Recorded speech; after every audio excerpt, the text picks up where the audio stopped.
बहुत स्वागत है आपका खबर कनेक्शन में। छत्तीसगढ़ के किसानों के लिए मुख्यमंत्री विष्णुदेव साय की सरकार ने एक बड़ी राहत भरी खबर दी है। राज्य सरकार ने निर्णय लिया है कि जो किसान समर्थन मूल्य यानी एमएसपी पर धान बेच चुके हैं उन्हें 3100 रुपए प्रति क्विंटल की दर से अंतर की राशि होली से पहले एक मुश्त भुगतान की जाएगी। इस फैसले से प्रदेश के लाखों किसानों के चेहरे पर खुशी की लहर दौड़ गई है।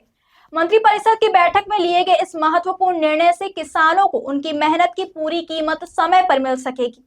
राज्य सरकार का यह कदम विशेष रूप से त्योहारों और विवाह शादियों की सीजन से पहले किसानों की आर्थिक स्थिति को मजबूत करने की दिशा में उठाया गया है।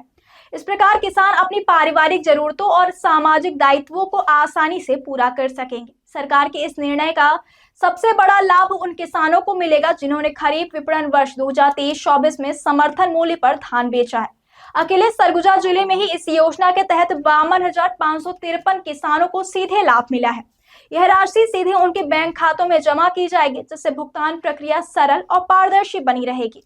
सरगुजा जिले के लखनपुर विकास खंड के ग्राम कोसंगा के किसान पहरू राम ने इस योजना की घोषणा के बाद अपनी खुशी व्यक्त की। उन्होंने कहा कि इस साल मैंने लगभग 72 क्विंटल धान समर्थन मूल्य पर भेजा था, जिसका पैसा मिल चुका है। अब होली से पहले अंतर की राशि मिलने की घोषणा से मैं बहुत खुश हूँ। यह पैसा हमारे परिवार की जरूरतों को पूरा करने और सामाजिक दायित्व निभाने में बहुत सहायक होगा। पहरू राम ने मुख्यमंत्री साय के प्रति आभार व्यक्त करते हुए कहा कि यह निर्णय किसानों के हित में अत्यंत सराहनीय है। उनका मानना है कि इससे किसानों में उत्साह और आत्मविश्वास बढ़ेगा। गांव के अन्य किसान भी इस योजना से लाभान्वित होने की उम्मीद कर रहे हैं। विशेषज्ञों का मानना है कि मुख्यमंत्री के इस किसान हितैषी निर्णय से न केवल किसानों की आर्थिक स्थिति मजबूत होगी, बल्कि ग्रामीण अर्थव्यवस्था को भी नई गति मिलेगी। होली से पहले बढ़ी राशि किसानों के खाते में आने से स्थानीय बाजारों में भी रौनक बढ़ेगी और व्यापारिक गतिविधियों में तेजी आएगी। इससे बाजार में लेन देन बढ़ेगा और छोटे व्यवसायों को भी फायदा मिलेगा।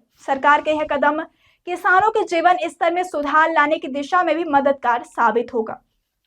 आर्थिक राहत मिलने से किसान कृषि गतिविधियों में अधिक निवेश कर सकेंगे, जिससे फसलों की गुणवत्ता और उत्पादन में भी सुधार होगा। इसके साथ ही ग्रामीण समुदाय में सामाजिक और आर्थिक स्थिरता भी बढ़ेगी। विशेषज्ञों का यह भी कहना है कि राज्य सरकार एक मुश्त भुगतान की प्रक्रिया अपनाने से किसानों को तुरंत नकदी उपलब्ध होगी, जिससे उनका वित्तीय बोझ कम होगा और वे अपने घरेलू खर्चों और कृषि संबंधी जरूरतों को सहजता से पूरा कर सकेंगे। इस प्रकार यह योजना केवल वित्तीय सहायता ही नहीं, बल्कि ग्रामीण अर्थव्यवस्था को सक्रिय रखने का भी एक मजबूत कदम है। छत्तीसगढ़ के मुख्यमंत्री साय का यह निर्णय किसानों के प्रति सरकार की संवेदनशीलता और उनके हितों को प्राथमिकता देने की नीति को दर्शाता है।